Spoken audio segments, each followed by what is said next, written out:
Mom is struggling to get by on her pension, and we, who are still able to work, should lend her a hand, shouldn't we?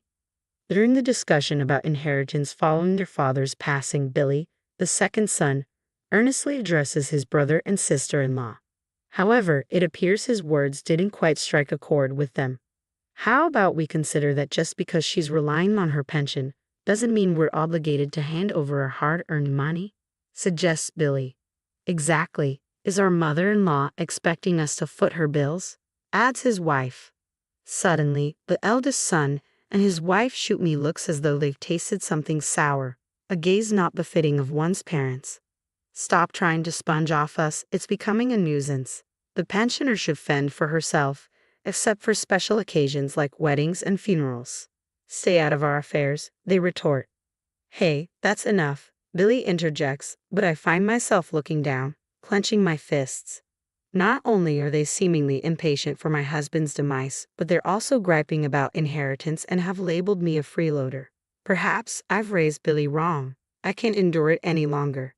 Yet I address the eldest son and his wife calmly. I understand your perspective. Let's sever our ties.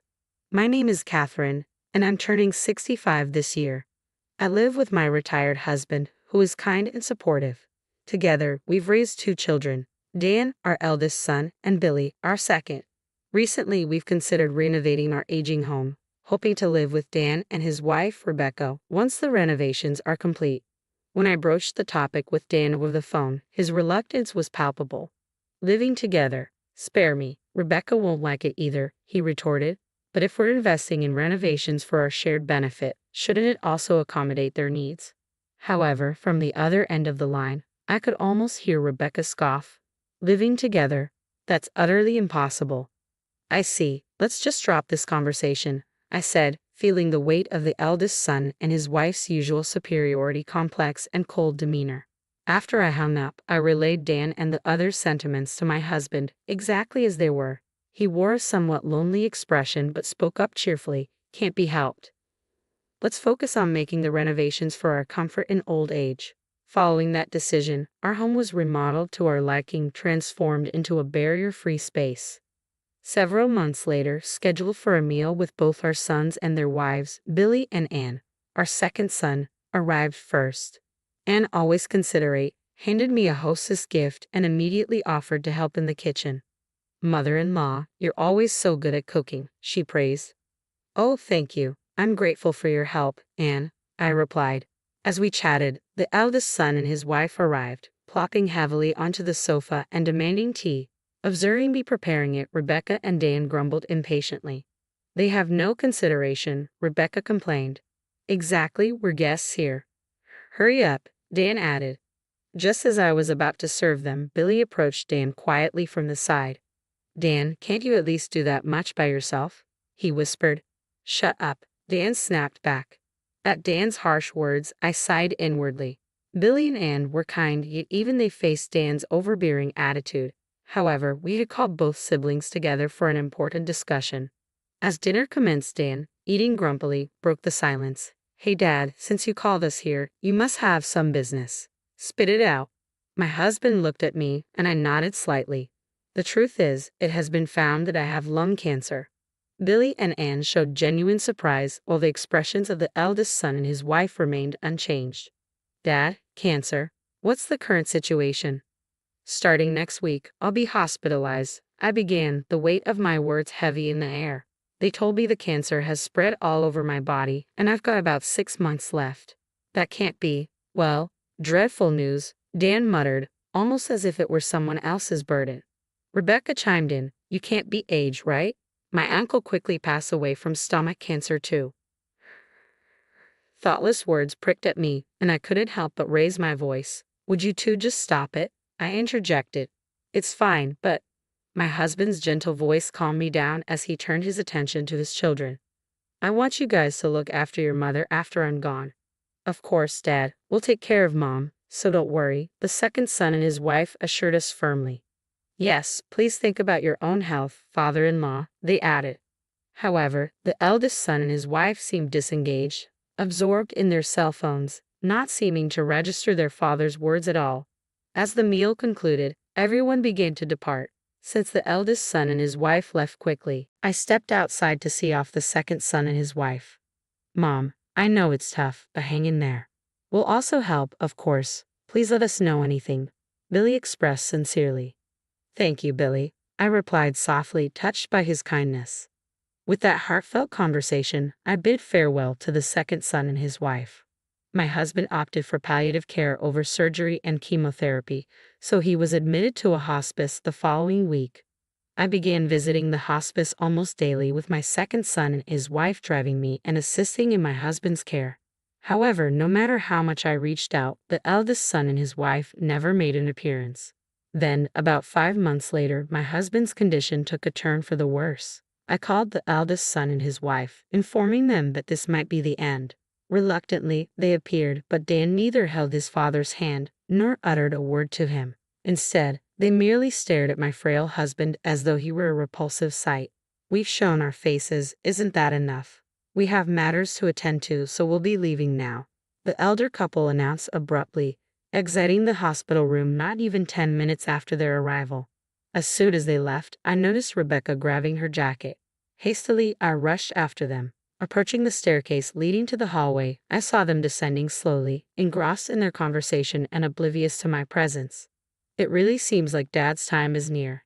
Hey, what's going to happen to the inheritance when father-in-law is gone? Dan smiled at Rebecca's question.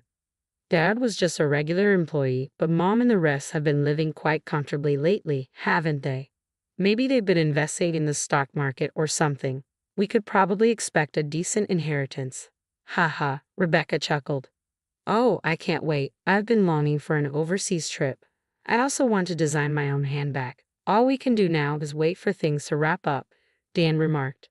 Listening to their conversation, tears welled up in my eyes. I couldn't possibly bring myself to tell my husband about this. Unable to confront them, I silently returned to the hospital room. 2 weeks later, he passed away. I remained by his side for a long time, but it was Billy and his wife who offered me comfort, their support a solace in the midst of grief. I managed to hold myself together, and the funeral proceeded smoothly. After the service, with only family remaining, Dan, unable to contain his impatience, broached the topic of Dad's inheritance. What the hell, Dan? We just laid Dad to rest today, Billy immediately reprimanded him, but Dan's glare silenced any further objections. You, the second son, just shut up. With a firm gaze, I intervened. We'll arrange a meeting to discuss the inheritance next week. For today, please just go home. At my words, the elder couple grunted and promptly left. The following week, the cheerful elder couple and the serious younger couple arrived at our home for the inheritance meeting. Facing them, I began, firstly, I should mention that your father's inheritance amounts to about $30,000. What? Dan exclaimed, visibly taken aback by the news. I'd like to split this according to legal inheritance shares, with me taking half and each of you getting a quarter, I explained. Wait, hold on. Are you sure there's only $30,000? Dan persisted, sensing something amiss in my tone. I handed him a thick envelope. All the documents are in here. Please review them, I instructed. After inspecting the documents, Dan and Rebecca's faces twisted in frustration. Damn, Dad was really strapped for cash, huh? So we're only getting $7,500 each. That's too little. If it's this low, give us the house too, Dan demanded, clearly dissatisfied. Billy's response was swift and angry. Our mother still lives in that house. We won't give it up. It's because you wasted money on renovations that we're left with so little. If the inheritance is this small, the house stays with us, he declared firmly. Calmly, I addressed the irritated couple. This house was painstakingly renovated by your father so we could live here in our old age. I won't just hand it over. I'll keep it as long as I live. That's not fair. You can't keep everything to yourself, Dan protested, his fury evident. Billy intervened, restraining his brother. Dad was concerned about Mom until the end. You might not understand it, Dan, he said softly, looking at me with concern. We're going to announce our decision about the inheritance. Mom, you should take our side too. Dad would rest easy knowing that, Billy's wife added, nodding beside him. If they won't share, we'll gladly take their part, Dan insisted. That's impossible. Mom's living on her pension. It's tough. We who are working should be supporting her. Billy scolded his older brother and his wife sincerely, but his words seemed to fall on deaf ears. Just because she's living on her pension doesn't mean we can give our money away, Dan retorted, unyielding. Exactly. Perhaps mother-in-law was planning to siphon off our money from the beginning, Rebecca added, her tone accusatory. The elder couple looked at me with disdain, their expressions sour and disrespectful. Stop acting like parasites. It's a nuisance. Elderly women living on pensions should keep out of everything except for weddings and funerals. Just stay quiet, Dan lashed out. Hey, that's enough. Billy intervened, but I kept my head down, fists clenched. Not only were they wishing for my husband's death, but they also complained about the inheritance and even labeled me as a parasite. I couldn't help but wonder where I had gone wrong in raising him. Regret flooded my heart, and tears threatened to spill from my eyes. But I couldn't afford to lose my composure in this moment. Gathering my feelings, I addressed Dan and Rebecca calmly. I understand what you're saying. Let's sever our ties. At my words, the elder couple looked momentarily surprised before breaking into smirks. Really? That's the best news I've heard, they remarked sarcastically as Dan and Rebecca hurried to leave. Before storming out, they threw one last barb at Billy and his wife, tauntingly calling them to take care of the parasite. As the door closed behind them, Billy and his wife rushed over to me. Mom, are you okay? They're just too awful. We're always by your side. Please don't be upset, they comforted me. Still looking down, I raised my face and met their eyes. Billy and I have something to tell you, I began. A few months later, while relaxing at home, Dan and Rebecca unexpectedly appeared, accompanied by Billy. What's going on? We've severed our ties, haven't we? Dan demanded, his voice raised. Indeed, come on in. I invited them, ignoring their aggressive tone. As they entered, their faces flushed with anger. Billy spoke up with an apologetic tone. Sorry, Mom. When asked about the house, I couldn't help but invite them in. That's fine for now. Everyone please come in, I said, leading them inside. But as soon as the eldest couple stepped into the living room, they began to raise their voices. What do you mean you're giving the house to Billy? You're disregarding us, they protested. I maintained my composure and explained calmly, Billy has promised to maintain the house and preserve your father's memories. That's why I've decided to leave it to him. Dan stared at me, taken aback. What do you mean? He questioned. Billy and Anne have been a great support to me. It's only natural, I replied warmly, thanking them. We're not here to hear that. You said you'd take over the house yourself, didn't you? The eldest couple retorted. Glancing at the eldest daughter-in-law, who seemed ready to explode, I elaborated. I thought I'd hand it over to someone who would respect your father's and my wishes. Besides, I've started receiving some rental income. Their surprise evident, I continued matter-of-factly. Remember last year when my father, your grandfather, passed away? Billy attended the funeral, but you couldn't because you were out of town. Well, your grandfather was a landlord who owned several buildings and apartments. Finally, the inheritance has been settled, and I've started receiving rental income. The eldest couple's faces displayed shock. We never heard anything about that, they exclaimed. About that rental income, how much are we talking about? Dan inquired. It's about $3 million a year, so it's easy for me to give one of the houses to my adorable son and his wife, I revealed. At this, Dan and Rebecca sprang to their feet. Wait, hold on a minute. If Billy and his wife get one, then we should too, they argued. Why should I split my assets with someone who called me a parasite? Wasn't it you who told me to stay away? I shot back sharply. Caught off guard, Dan and Rebecca began to stutter in response. I fixed them with a stern glare and pointed to the door. All right, the conversation is over. Please go home now. Wait, hold on, Mom. Please listen to me. Deanna approached me, flustered, and suddenly clung to my arm. I looked at him coldly. You have no right to call me Mom. Please, you can't just demand a share of the house and money too. We're struggling, the eldest daughter-in-law pleaded loudly. I raised an eyebrow. Struggling? What do you mean? I demanded. Dan hesitated before starting to explain. We thought we'd received Dad's inheritance and lived a bit too luxuriously. We kind of got into debt, he confessed. I forcefully shook off Dan's arm, feeling a surge of disgust.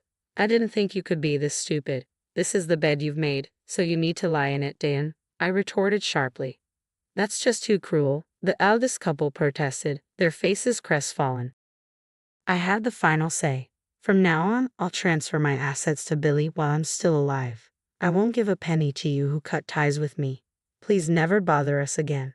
Billy stood up to the deflated eldest couple. If you understand, then go home quickly. Don't come near Mom or us ever again, he declared firmly, escorting them to the door.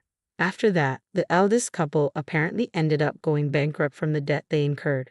From their rundown apartment, you could hear Dan and Rebecca arguing night after night. For them, who couldn't manage this simple act of cherishing their family, a decent future probably isn't in the cards.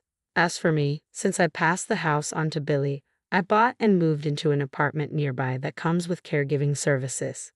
Billy and his wife often come to visit, and they've recently had an adorable baby. I want to continue building a good relationship with Billy's family and cherish each and every day.